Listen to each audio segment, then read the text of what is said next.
First of all, I wish to make the point that India is in a very special category.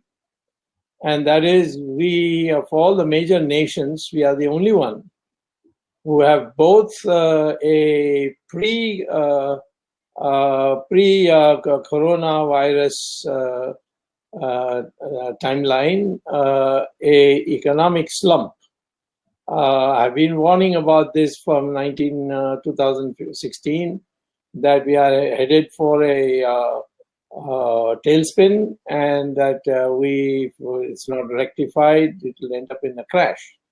Now, just before the coronavirus was discovered as entered India, I had also written another article in the Hindu stating that now, if we don't do something in March, April, we could see a crash, some banks closing down and so on. So 2 banks had, in fact, closed down.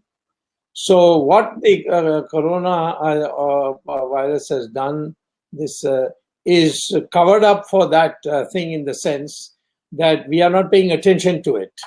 So I wanted to say that, we are not like other countries. Although I must compliment the Prime Minister on one thing, that the number of people who have died because of this coronavirus is very small compared to our population, and certainly also very small compared to United States, China, Italy, and so on. And we can, on the number of people affected, we can say that it'll be underreporting is going on. But in my opinion, in our country, it's the people dying. Medical disease is not, the numbers are more or less accurate, and therefore it's small. I think it's something like 250 today. And that's nothing compared to what's happening in the US and other countries, as I mentioned. So therefore, the Prime Minister, perhaps one can say that he may have acted 1 week late, but the fact is that he has been decisive. He has gone ahead to do the extreme, take the extreme step of social step of having this lockdown. And we have today a situation where we could look forward to a slowing down or plateauing, as the Americans call it.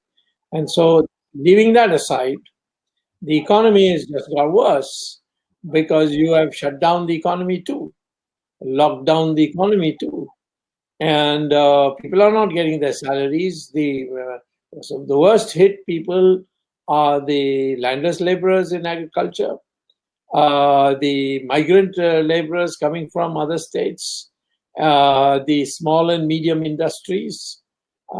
These are where the bulk of Indian employment is provided for. And that is now in a situation where people are literally on the streets, and they are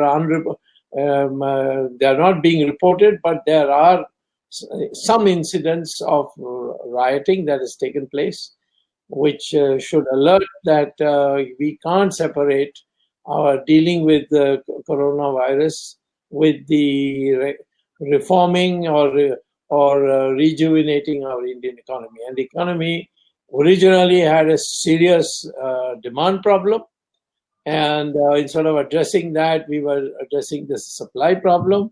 But now we have a very serious supply problem because of the lockdown. So it's a spiral downwards, which needs to be rectified. Otherwise, we may come out of the coronavirus problem and suddenly find ourselves in a huge economic depression.